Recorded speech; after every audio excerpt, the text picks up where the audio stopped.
Hello and welcome to the Round 16 edition of Access All Areas, brought to you by OPSM. Damien Barrett with you, alongside me as always on a Friday leading into the round as four-time Premiership coach, player of the century, Lee Matthews. Lee, welcome, and let's get straight into tonight's big game. North Melbourne versus Carlton. Who wins? I'm sticking with the Kangaroos, to be honest. I think they're going well. I thought Carlton were good last week, but I thought Collingwood had a bad night, to be honest. But now I'm just going to stick close game, but I'm going to go for the Kangaroos. For North to win, what is the one thing they must do? Well, the first thing, I mean, a couple of the things that they did last week, the defensive forwards, I don't think the Kangaroos have got any defenders who really bounce the ball. So Daiger and Armfield, who played those defensive forward roles. Certainly, I reckon the thing for that really came through, one cruiser in the ruck. I'd be double-teaming him a bit, even though Goldstein likes to ruck the whole game. I'd be getting Petrie in there regularly, try and wear Cruiser out, because he's the one ruckman for Carlton. He just got stronger and stronger as the game went on a week ago, when he was able to play 100 minutes virtually in the ruck. And Yarran off halfback. I thought as the game went on, whenever Carlton are at their best, Yarran is carrying the ball off halfback. He pushed into half forward here and kicked this goal. But it was a crucial goal last week when he kicked this. It was a crucial goal, but in the second half particularly, all of a sudden he got his rhythm back again. So I'd be actually getting a defensive. I reckon Carlton's defence can be a little bit stodgy. He's the one who gives it bounce and run and the ability to kick the ball well into the forwards. Do you sacrifice one of your class on ballers to just run with him tonight? No, I don't think you need a class player. All you need is someone who's going to really just have a lockdown role. I think it tends to be midfield versus midfield. Murphy's first up from the long injury. But I think even if you tag one midfielder, I think the Kangaroos might make it their midfield versus the Carlton midfield and work it like that rather than trying to sacrifice one in a shutdown. I'd be shutting down on Yarran. I'd be sacrificing a player to stop him. You mentioned Mark Murphy back after a long time out with a shoulder injury. Are you worried for him? And I ask in the context of what happened to Buddy Franklin last week. He went into that game against GWS. Yeah.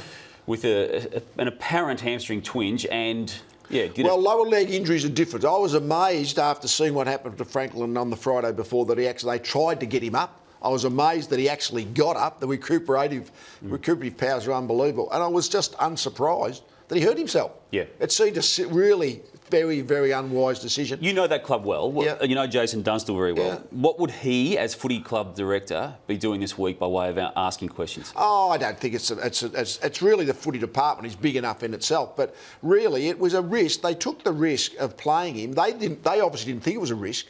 But now we know it was a risk because he hurt himself. Now he's out for a few weeks. Mark Murphy's different, I reckon. I mean, you hope that Mark Murphy trained almost normally last week. I hope he just didn't have his fitness test the day before the game, because he's been missing for a lot of weeks. But a shoulder injury, I'd be hard to think he's going to be at his best tonight, but I don't think he's at injury risk. Without Buddy Franklin, Jared Ruffhead seems to always stand up. Just take a look at the comparison in stats here, Lee. Goals without Buddy Franklin in the team, they're up. They're up significantly, nearly one per game. Marks are up one per game. Disposals are up 1.5 per game. The win-loss ratio is 4 wins, 2 losses with Ruffhead playing and Buddy not. It's sort of a striking graphic there, isn't it? Well, I don't think he's the focal point, Buddy. Buddy's a big half-forward player. He just runs around the forward half. He gets up in the middle of the field, he runs back. Their focal point, generally speaking, has been Hale and Ruffhead playing out of that big full forward position and then rucking. It's a really good combination.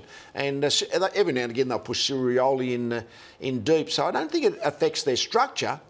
You'd love to have Franklin in your side, but I don't think it affects their structure so much because he's not a structure player. He just goes and does his own thing. We asked on our Twitter handle today, Lee, at AFL_AAA, the question, who should the Hawks' focal point be in the absence of Buddy? And Simon responded with, Cyril has formed deep in attack and a good record against the Dogs. Would you do that? Well, I think so, again, but I still think they're going to have Ruffhead Hale. One of those players is going to be deep in the forward line. And Chris also responded on Twitter, Jared Ruffhead, people forget he kicked 70-odd goals in 2008, the premiership year. Genuine power forward, and that's pretty much what you... And Gunson, kid from Adelaide, who's come over this year, he's actually the other bigger player playing in their forward group. Well, Patrick Ryder went down during the week at Essendon training. Calf injury. It's the 17 times an Essendon player has gone down this year with soft tissue injuries. There's a couple of repeat injuries there to individuals, but 17 occasions, Lee, since round one, and there are even some more in the pre-season. You've been around footy clubs long enough to know this is semi-crisis proportions now. Well, it is, but I mean, you have one or two. I mean, that's an occupational hazard. But when you have that many, clearly there's something. You look at your conditioning operation, your medical operation, your rehabilitation operation, and at an AFL club now, that's about 10 people. That's the problem. Who's making that final decision? But end result, whatever they're doing in their summer training, their rehabilitation, they're losing a lot of play with soft tissue injuries. That's something at a footy club you say, listen, we've got to do something about this. We can't keep this happening. Zaharakis is ongoing. Hurley went down last week with a second hamstring and Ryder. What's happened even in the past couple of weeks here? Is this going to cost them whatever hope they had of a premiership tilt? Well, they've sort of dropped off the perch a little bit. I mean, they're sixth position at the moment. Well, that clearly, I mean, if you got your best side on the field, well, let's question how well we play. But if you haven't got your best side on the field, it's going to impinge on your ability to perform at your optimal level. Another club which has suffered injuries all year, but not soft tissue as much, is West Coast. There's 8 names and 8 faces up on that screen there now, Lee. As you know, the bottom 4 there, Kennedy, Embley, LaCroix and Nikoski, have been the long-termers. Nikoski's ruled out for the year, LaCroix likely. The ones above that, Waters, Shuey, Lynch and Hill, they're all out this week. Well, it's a big eight, isn't it? Shuey's not out injured, and frankly, he shouldn't be out. But we'll talk about that in a moment. But a lot of those have been like trauma injuries, knees, ankles, things like that. And so that you put under the bad luck category, in all honesty. They're playing the Swans at home. Do they win with those Well, guys out? I think you stick to the Eagles, but the Swans have just been the most amazing team this week. All of a sudden, they're top of the ladder. I still don't think they can win the premiership. I mean, they're the team that I think, if you could say which team's got the swagger, they've found their way to the top of the ladder, but I still think they're 4th or 5th in premiership chances. So, amazingly consistent team. The swagger team of the week. You touched on Luke Shuey and a tribunal hearing during the week where he appealed the match review panel finding on, I suppose, striking Lindsay Thomas to the groin here in this incident. It was done in a different way, Lee, wasn't it? The character of Lindsay Thomas was questioned by Shuey's defence at the tribunal, and a lot of commentary around it that it's just not done in footy. What's your take? Well, I mean, I think you try to get your player off. I mean, I thought that was stupid by Shuey, because as soon as you see the replay of that, he's going to get a couple of weeks. Now, the Lindsay Thomas does exaggerate contact, but that's not an impingement on his character. I mean, geez, most of us actually stage for a free kick if we get half a chance. I mean, that's what you do. Of all the things in footy, is that just a no-no, to have a crack at another guy's character publicly? Well, not a crack at his character. It was saying he exaggerated the contact. I mean, I didn't look at it as any kind of big deal. I mean, I wouldn't be offended if I was North Melbourne. I wouldn't be offended by Lindsay Thomas, because he does exaggerate contact, because that's the way he and many other players play. Bit of a boy who cried wolf, maybe, with Lindsay. A little bit. Well, I just said it was a non-issue for me, and it didn't worry me that the Eagles' defence were trying to get him off by saying that maybe the victim exaggerated the contact. Kevin Sheedy sat to your right about a month ago on an Access All Areas program and made it pretty clear he wanted to coach again next year. Not yet signed up for next year. Will he coach in 2013, GWS? Frankly, I don't think there's any doubt that he'll coach GWS. I don't know what's going on behind the scenes up there, but I think he... What is going on behind the scenes and what is complicating it is a contract that Mark Williams, his assistant coach, has got. Now, he is locked in by way of contract for next year. In Mark Williams' mind, he always felt that next year, 2013, was going to be the year he coached that team. Now, Kevin Sheedy has obviously changed that. But Sheedy's not GWS contracted. did that. GWS did that. Kevin Sheedy's not contracted. I think they did. Do you think so? Yeah, I do believe that. And what's happened also is David Matthews, who was working for the AFL at the time, is now CEO of the club, very close with Kevin Sheedy. He's now probably going to be the man instrumental in making this decision. And it's certainly a spanner in the works, in that inverted commas, in the way the mechanisms and dynamics work between two senior footy people. What would you do? You'd make Sheedy coach? Well, OK, if you had a choice, you keep Mark Williams or Kevin Sheedy next year, I'd keep Kevin Sheedy in his role. Sure. Would you keep Israel Folau on the contract that he's obviously got a contract for big money? Do you keep him in the team? Well, he's going. I mean, what they do, they'll try and develop him, and he'll definitely be at GWS in 2013. When this contract finishes, who knows what happens after that? But he's been a great publicity poster boy. Can he play footy? Well, at the moment he can't. But maybe with another season under his belt, he might be serviceable. I saw Carmichael Hunt play last week. He's now in his 2nd season. There's little bloke Danny Stanley, who plays for GWS. He's the same as Carmichael Hunt. They're journeymen. They're OK. They're not hopeless. The journeyman Danny Stanley at 2 footy clubs is equal to Carmichael Hunt, who's on a whole lot more money. At the moment, I would say yes. And will Hunt elevate himself? Well, that's the unknown. I mean, that's the unknown. I mean, he's mid-20s now, but getting towards mid-20s. I don't think there's any certainty he's going to elevate himself to be a really good player, but he's a serviceable player. Yep. Question is, most serviceable players aren't getting $1 million from the sport. Richmond plays Gold Coast, Lee. I want to take a look at an incident, or you do anyway. Brandon Matera last week, playing for Gold Coast against Geelong. Take us through what you want to show us here. Great case study of why you coach from the interchange bench. Now, he didn't stay over the footy, Brandon Matera. You saw it happen. He just turned before he had possession of the ball. Now, Guy McKenna is one of the coaches who's choosing to coach from the interchange bench. Let's see what Guy McKenna did say to Brandon not long after that incident.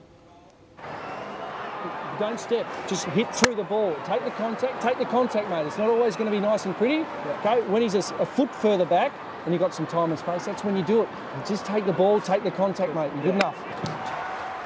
I mean, basically, I think that's really good vision. I mean, you can't see the game as well from the interchange bench, so that's why most coaches sit upstairs in the coach's box. But what you can do is have face-to-face contact with players to actually coach them just after something that's happened on the field. So I thought it was a good case study of at least the positive of why some coaches choose to coach from the interchange bench. He's a teenager, Brandon Matera. He's one of a lot of teenagers still playing footy at this late stage of his season. Have a look at the evolution of teenagers, Lee, and take us through. Well, obviously, because there's 18 clubs now and you need more players, so there's more teenagers in the competition and more inexperienced. And there's a lot of first, second-year players who are a bit older than that.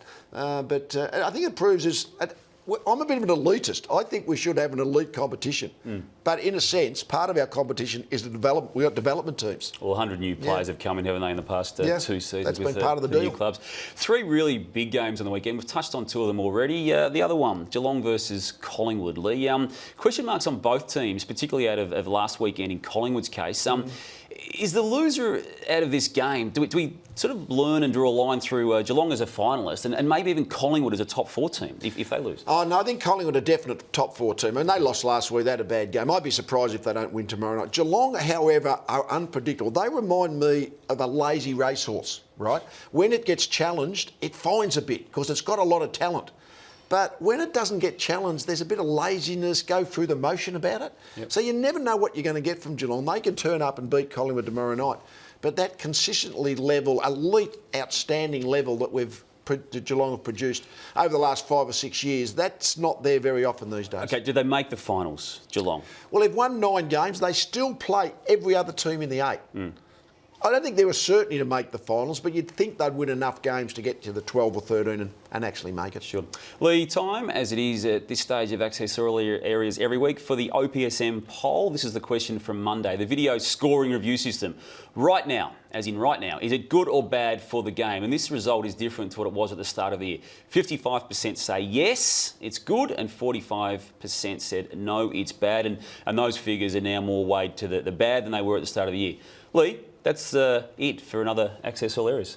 Thank you, Damon, once again. Thanks for joining us. Round 16, Access All Areas. I'll be back on Monday. Luke Darcy will be with me for the next edition of Access All Areas. Enjoy the weekend and goodbye from us.